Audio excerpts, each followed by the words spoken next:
केंद्र सरकारने 1 कोटीहून अधिक कर्मचारी आणि निवृत्ती वेतनधारकांना 8वा वेतन आयोग लागू करण्याला मंजुरी दिली आहे. वाढती महागाई पाहता कर्मचाऱ्यांकडून सातत्याने पगारवाढीची मागणी केली जात होती. सध्या 7व्या वेतन आयोगानुसार कर्मचाऱ्यांना पगार हा दिला जातो. दर 10 वर्षांनी सरकार वेतन आयोग हे लागू करत असतो. 7व्या वेतन आयोगाला जानेवारी 2026 मध्ये 10 वर्ष पूर्ण होतील. त्यामुळे 8वा वेतन आयोग लवकर लागू करावा अशी मागणी कर्मचाऱ्यांकडून सातत्याने होत आहे. अखेर आज केंद्र सरकारने त्याला मंजुरी सुद्धा दिली. देशात 7वा वेतन आयोग हा 1 जानेवारी 2016 पासून लागू झाला. त्याचा सरकारी कर्मचाऱ्यांना फायदा झाला होता.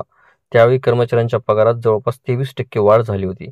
आता 8व्या वेतन आयोगानुसार कर्मचाऱ्यांचा बेसिक पगार 18,000 वरून 34,500 रुपयापर्यंत वाढणार आहे. महागाई भत्त्यातील वाढ 7व्या वेतन आयोगाच्या शिफारशीवर करण्यात येत होती, परंतु 8व्या वेतन आयोगात त्यात बदल होईल. याशिवाय कमाल पगार हा 4.8 लाख रुपयापर्यंत वाढू शकतो. कर्मचाऱ्यांसह निवृत्ती वेतनधारकांनाही किमान 17,200 रुपये पेन्शन मिळेल. पेन्शनधारकाच्या वेतनात 2.88% वाढ होऊ शकते. 7व्या वेतन आयोगाची अंमलबजावणी 2016 मध्ये झाली होती आणि त्यानुसार सरकारी कर्मचाऱ्यांचे पगार 2.54 पट वाढवण्यात आले होते. 8व्या वेतन आयोगाच्या शिफारशीनुसार कर्मचाऱ्यांचे पगार हे 2.86 गुणांकाने वाढण्याची शक्यता आहे. तसेच नवीन पगार हा 1 जानेवारी 2026 पासून लागू होऊ शकतो. या आयोगामुळे सरकारी कर्मचाऱ्यांच्या वेतनात किंवा संरचनेत मोठे बदल होतील. केंद्रीय सरकारी कर्मचाऱ्यांचा पगार 7 टायर 1 ते टियर 13 या श्रेणीमध्ये दिला जातो. त्यामध्ये किमान पगार हा 18,000 रुपये. हा पगार मुख्यतः सफाई कामगार, लिपिक, सहाय्यक इत्यादी पदांवर असणाऱ्या कर्मचाऱ्यांना दिला जातो.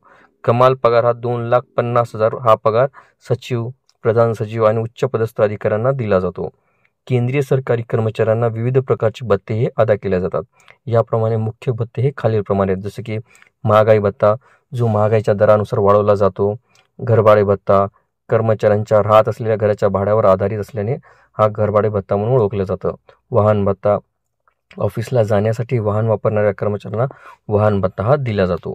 आपल्याला व्हिडिओ आवडले असल्यास चॅनलला नक्कीच लाईक, शेअर आणि कॉमेंट्स करायला विसरू नका. तसेच चॅनलला ऑल नोटिफिकेशन्स ऑन करून सबस्क्राईब करा, जेणेकरून व्हिडिओचे सर्व नोटिफिकेशन्स आपल्याला सर्वप्रथम मिळतील. लवकरच आपण पुढच्या व्हिडिओमध्ये भेटूया. तोपर्यंत नमस्कार.